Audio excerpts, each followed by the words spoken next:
Hello everyone, good day. I want to talk about a big problem right here in my purok. Our streams and canals are getting filled with trash. When we throw garbage and waste directly into the water, it makes everything dirty, smells awful, and becomes a real danger. This isn't just an eyesore, it leads to more mosquitoes, more diseases, and it's main reason we get flooding when the rain comes. This pollution is hurting our environment and putting our families at risk. But we can fix this. This video will show simple but essential steps we can take together, like using the right trash bins and joining cleanup drives.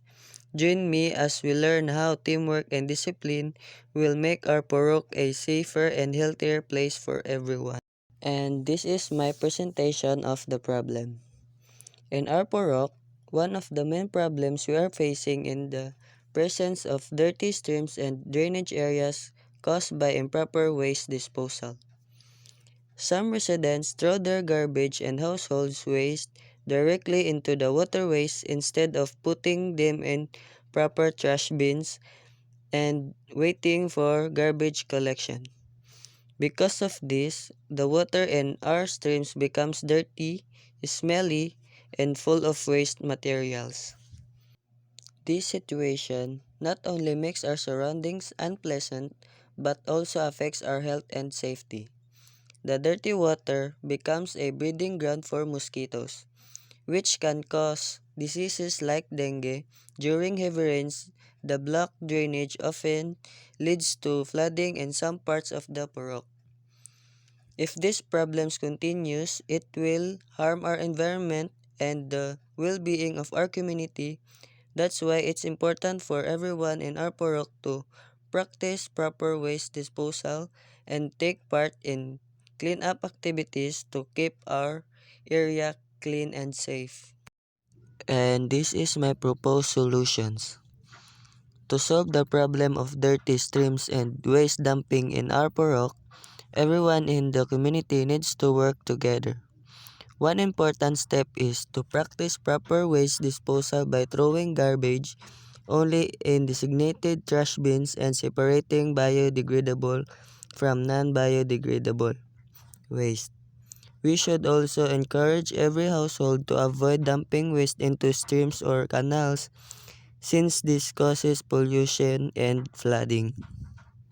Another solution is to organize regular cleanup drives in our Purok.